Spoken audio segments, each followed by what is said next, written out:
Hey bro, you know why I call my YouTube channel Cars and Cannabis? Why? Because I get high and I work on cars. What's up everybody? Today we're going to be working on a y33 98 Q45. And it's going to be a VH41. It's going to be a code p0300 and a code p1320, I believe. So it's going to be multiple misfires and ignition coil. First thing that we're going to notice is oil around the ignition coil. We're going to be checking the spark plug. From what my boy said, there is oil inside the spark plug. I recommend doing a valve cover gasket job. That includes the spark cover O-rings, whatever you want to call that. But yeah, first things first is we're going to take this, unplug this, and get the spark plug out. Make sure there's no oil on there. If there is, we're going to clean it up. We're not going to be following through with the valve cover gasket today, but we are going to try to clear this misfire code temporarily, at least. You might just go ahead and replace all four on one side. From what it seems like, or what it looks like, the coil packs over here is very dry. Over here looks very wet, so I'm going to assume that the misfire is over here for now. Okay. Working on cars, we don't really want to assume anything at all without proper diagnostic. If I even said that right, but whatever. So whatever, I'm gonna focus on this side first. Okay, I'll let you guys know how it goes. Sorry about that. Oh yeah, one more thing before we start working on this. It's only right that I spark up a joint. All right, so during removing the coil packs, you're gonna encounter this bracket right here. That's gonna have two harness, and one 10mm bolt. Right there. 10mm bolt right here. Alright, you're gonna need to remove the harness first. What I did was I pulled it towards the front of the car, and it came right off. And then you should have room for one 10mm bolt right there. Alright. You're not going to be able to get this last coil pack out unless you take this bracket off. So might want to let the car cool down first. Alright, and almost forgot to mention, to take off this ignition coil right here, you would want to remove this bracket as well. Let me see if I can focus right here for you. It's going to be one 10mm bolt, two 10mm bolt, and three 10mm bolt. You can either take this one off, or you can remove this one, either or. Alright, so got the harness disconnected, brackets are removed. Took off all the bolts. Now what I'm gonna do is, as I'm pulling off the old coil packs, I'm gonna go ahead and take a marker and just mark it, either put an X, a line, whatever, something that indicates that that is an old ignition coil pack. All right, we don't want to get mixed up with the new one. In this case, we're not using a new one. We are using one from the junkyard, a whole set actually.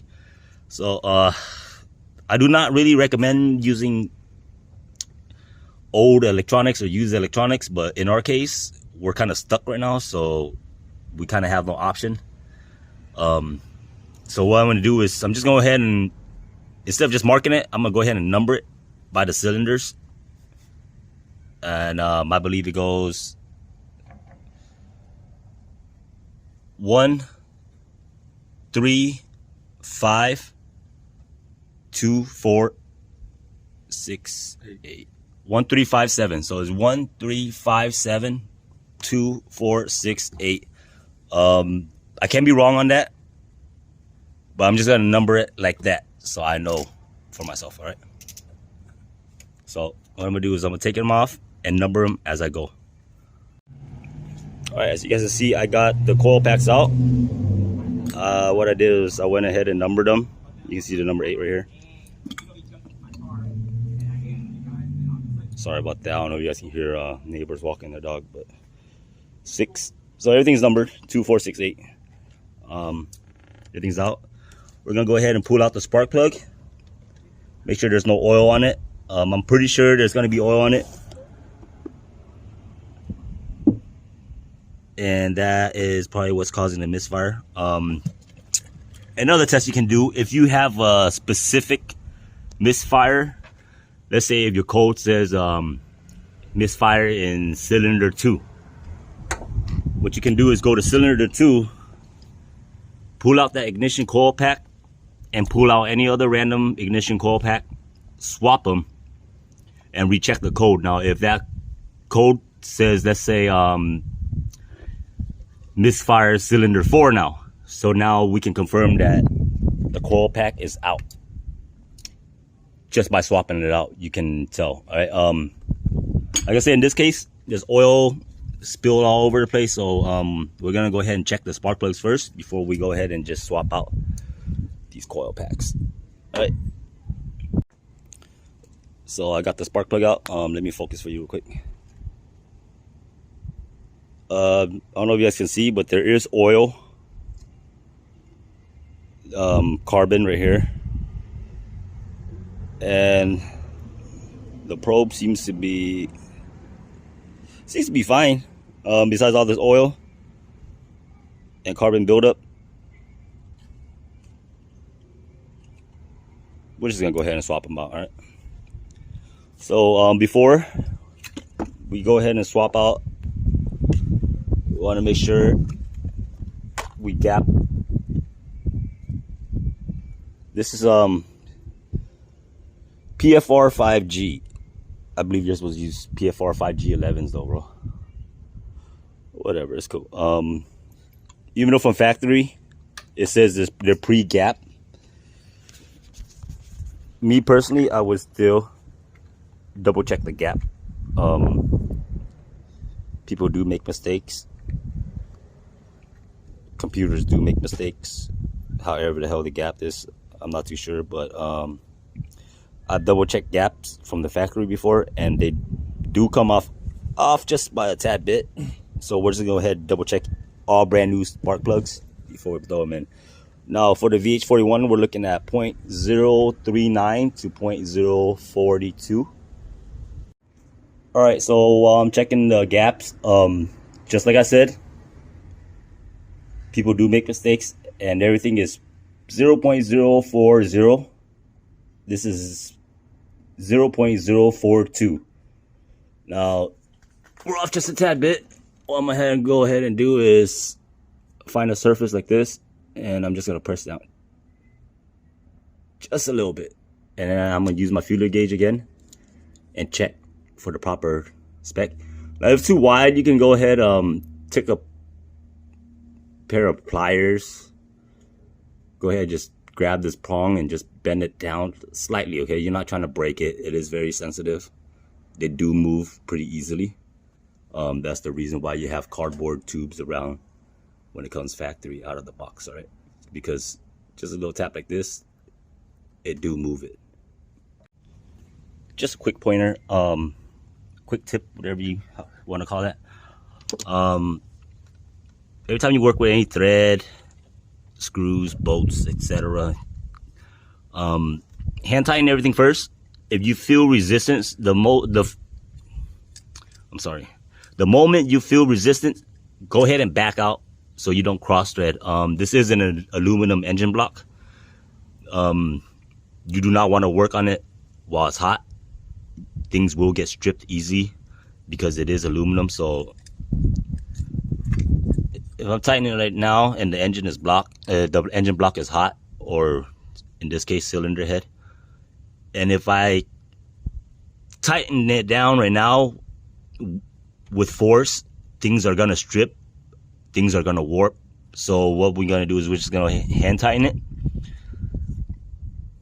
and I recommend hand tighten every single bolt, screw, thread, whatever you do, whether it's automotive, construction, hand tighten things first and then you secure it. So I'm gonna go ahead and change out the rest of the spark plugs, and I'm gonna come back finish up my hand tight, and from the hand tight we're gonna go a quarter turn, and we're gonna call that a wrap. From there we're gonna go to the coils. So in the end, I am taking off this top bracket right here.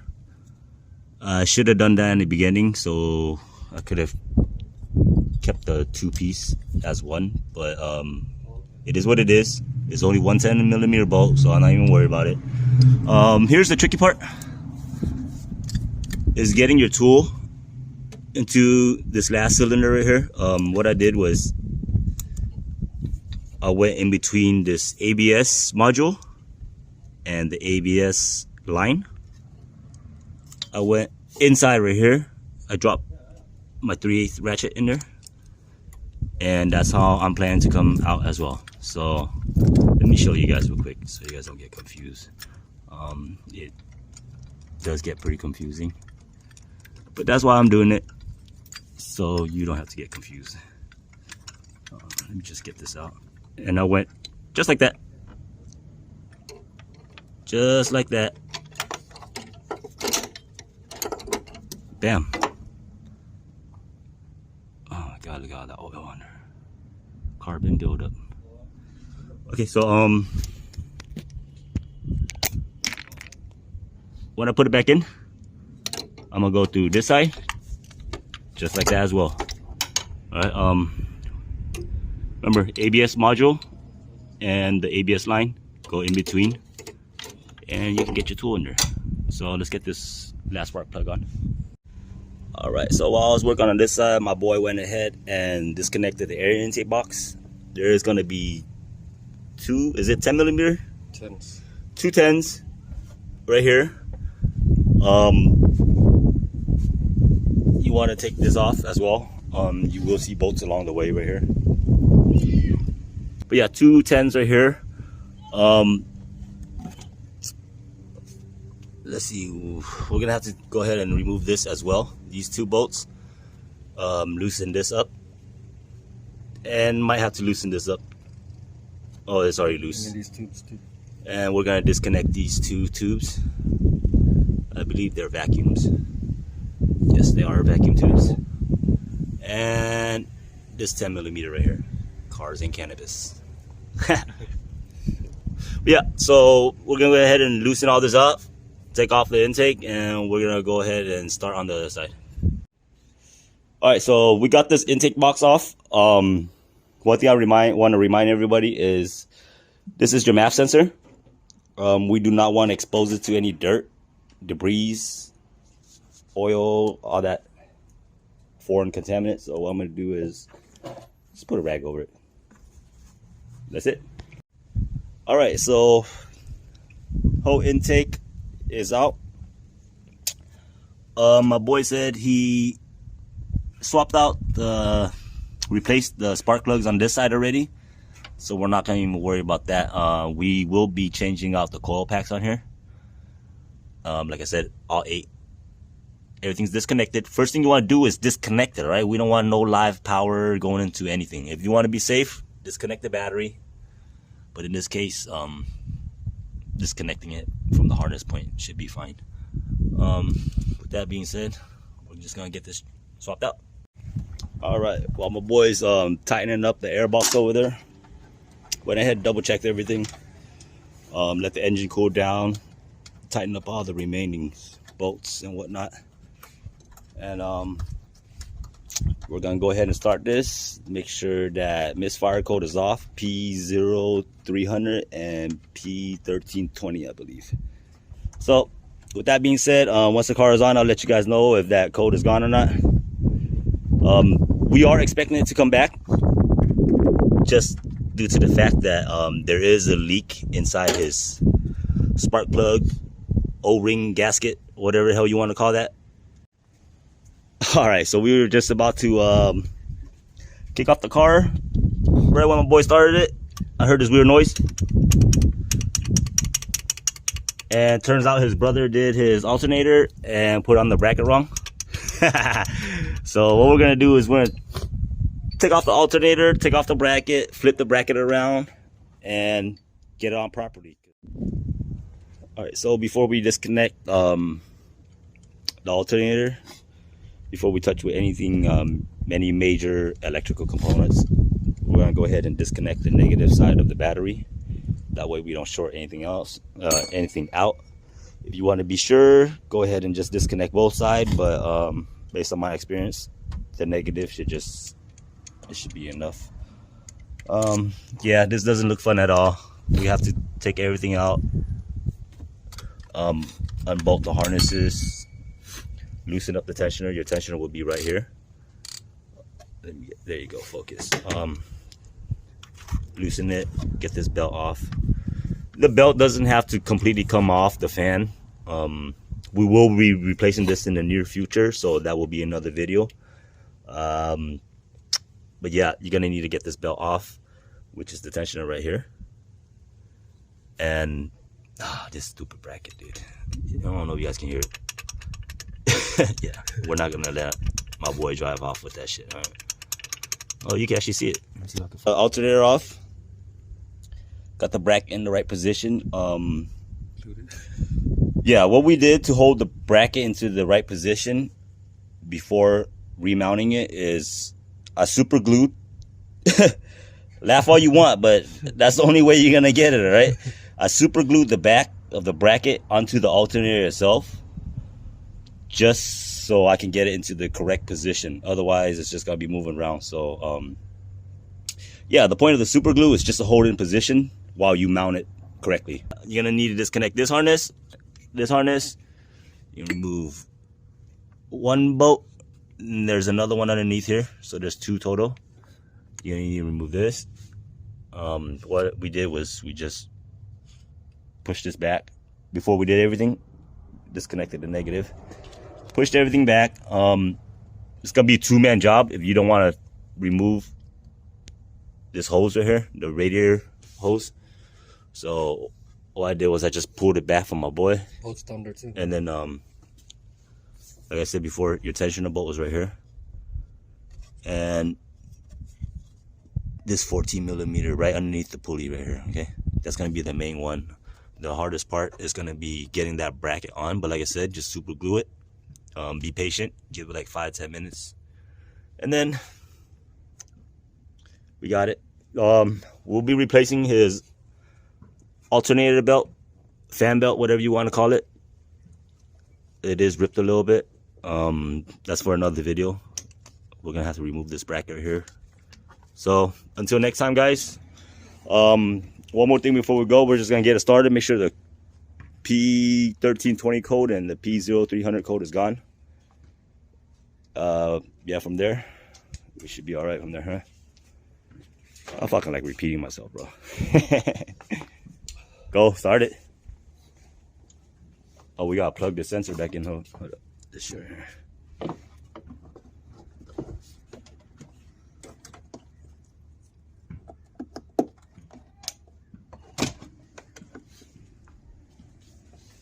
Make sure no loose tools. Battery, of course. Can't start without the battery, right? Should we get a spark?